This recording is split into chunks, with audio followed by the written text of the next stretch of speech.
அம்பாசமுத்திரம் பகுதியில் பெண் ஒருவர் வீட்டிலிருந்து பிடிப்பட்ட நல்ல பாம்பு வயிற்றிலிருந்து வெளியேறிய 7 முட்டைகளை 11 நாள் இன்குபேட்டரில் வைத்து அடை காத்த வனத்துறை.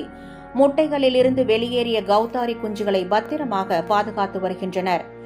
நெல்லை மாவட்டம் அம்பாசமுத்திரம் பகுதியில் கடந்த 27ஆம் தேதி விஜயலட்சுமி என்பவரது வீட்டில் நல்ல பாம்பு ஒன்று புகுந்துள்ளதாக வனத்துறை கட்டுப்பாட்டு அறைக்கு தகவல் கிடைத்தது.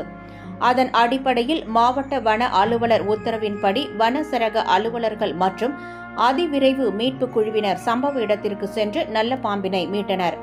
அப்போது பாம்பு பிடிப்பட்ட நிலையில் வயிற்றிலிருந்து 7 முட்டைகள் வெளியேறியது.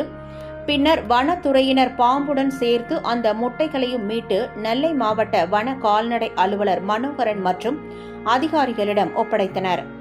தொடர்ந்து முட்டைகளை பரிசோதித்த மருத்துவ குழுவினர் அது பாம்பு முட்டை இல்லை என்பதை உறுதி செய்தனர்.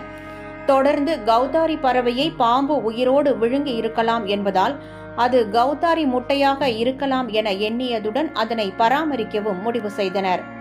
அந்த முட்டைகளை இன்குபேட்டர் வைத்து பொறிக்க வைக்க முயற்சிகள் மேற்கொள்ளப்பட்டது. இந்த சூழலில் 11 நாட்கள் இன்குபேட்டரில் பராமரிக்கப்பட்ட முட்டைகளில் இருந்து கௌதாரி குஞ்சுகள் வெளியேறியது.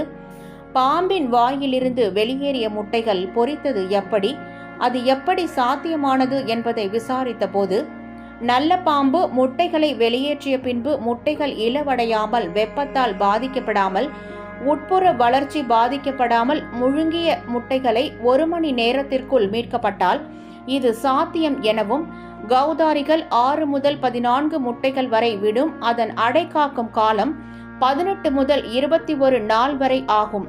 அதன்படி பார்த்தால் அந்த முட்டைகள் ஏற்கனவே தாய் கௌதாரி 11 நாட்கள் அடை காத்திருக்கும் பட்சத்தில் அது வளர்ந்த கரு முட்டைகளாக உருப்பெற்று பொறிக்க சாத்தியமாக மாறியது. இதனால் எந்த பாதிப்பும் இல்லாமல் கௌதாரி குஞ்சுகள் வெளியேறியது என மருத்துவர்கள் தெரிவித்துள்ளனர். பாம்பு வெளியேற்றிய முட்டைகளை பொறிக்க வைத்து சாதனை செய்த வன கால்நடை மருத்துவர்கள் மற்றும் அதிகாரிகளை வனத்துறை உயர் அதிகாரிகள் வெகுவாக பாராட்டினர்.